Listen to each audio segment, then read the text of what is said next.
Pour comprendre ce roman surréaliste, il faut détailler et traduire les écrits de l'ami Julius. Mais commençons par le commencement. Où sommes-nous ? Réponse : au théâtre.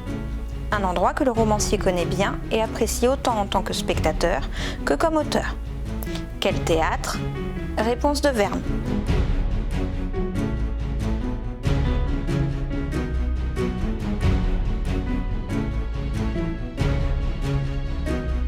Le terme un peu trop machiné est un doux euphémisme, tant qu'au chef machiniste qui s'amuse à changer les décors toutes les 2 lignes, inutile de citer le nom de ce sadique à l'origine de ces décors. Malgré tout, un lecteur attentif arrive à identifier au moins 3 chroniques génialement imbriquées les unes dans les autres. Y en a-t-il d'autres ? Probablement. Ces 3 histoires se situent à des siècles-lumière les unes des autres. Mieux, une est totalement imaginaire. Il s'agit d'une sorte de rêve, aussi appelé songe à l'époque des chansons de geste. La seule évidence est que ces aventures auront pour toile de fond la Méditerranée. Une question découle logiquement de cette découverte. Les héros du roman sont-ils immortels ? Pour essayer de comprendre l'élixir de longévité de ces individus, il faut se pencher sur chaque protagoniste de ce voyage. Et commençons par Clovis d'Ardentor.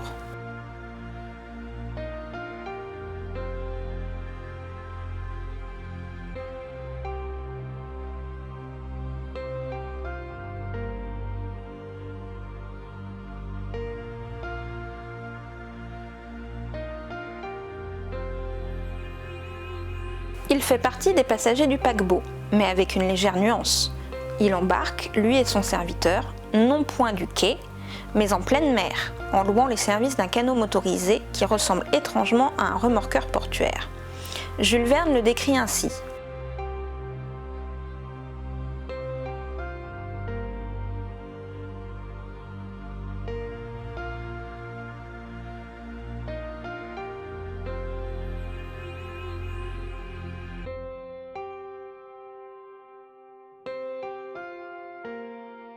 Bref, tout est magnifique avec cet homme-là.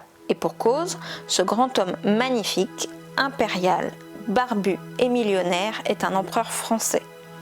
Facile à trouver, la France en a eu très peu. Louis le Pieux, trop effacé.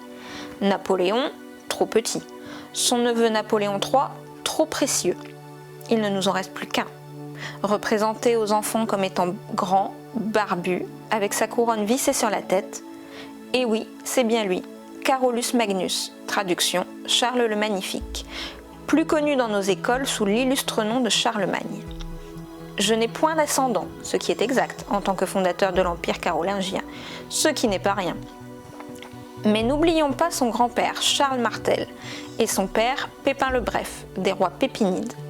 Prénom Clovis, autre célèbre souverain qui fut lui le plus célèbre des Mérovingiens.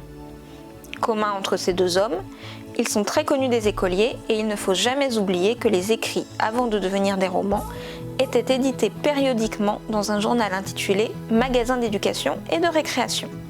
Autre point commun entre ces 2 monarques, ils sont aussi connus l'un que l'autre par la population. De plus, Clovis fut le premier roi chrétien et Charlemagne le plus grand défenseur de l'Église en Occident.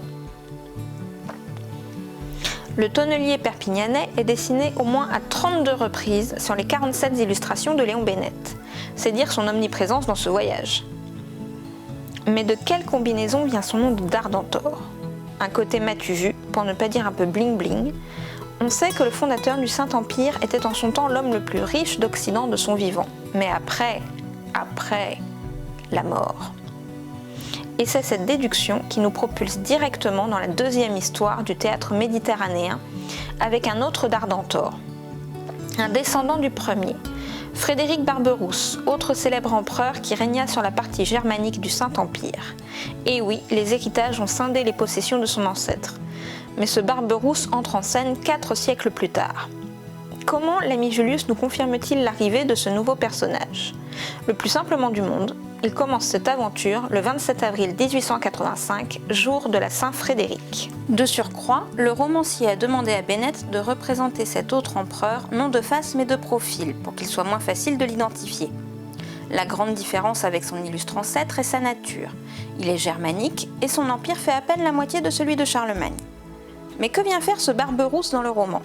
En fait, il va essayer de faire passer son ancêtre pour un saint, une tâche impossible au regard des exactions de son ancêtre pendant les 45 années du règne de Carolus.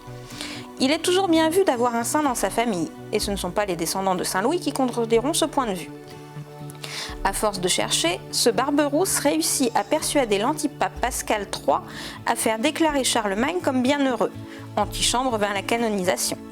Malheureusement, le décès du pape en 1168 va non seulement bloquer la démarche de l'empereur, mais l'Église de Rome révoquera l'ensemble des décisions émises par cet antipape et par là même son statut de bienheureux au sein d'une Église qu'il a toujours défendue de son vivant, au prix de milliers de morts. Et pour bien se faire comprendre, l'ami Julius insiste sur un détail connu des seuls historiens médiévistes.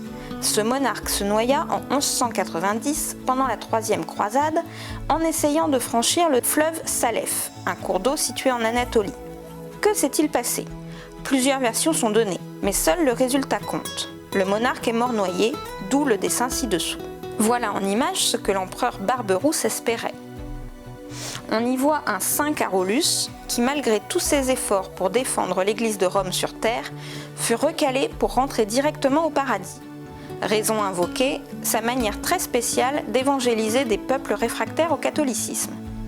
Aussi, il pourrait bien changer d'église et se tourner vers celle d'Orient, et donc se rabattre sur une nimbe byzantine. Pardon, un casque colonial. Et le troisième d'Ardentor, quel est-il? C'est un contemporain de Verne, et certainement une personne de premier plan en cette fin de 19e siècle. Même Maurice Leblanc en parle. L'empereur d'Autriche François-Joseph est difficilement identifiable sous la plume de l'illustrateur, avec un chapeau qui cache sa calvitie mais pas ses moustaches.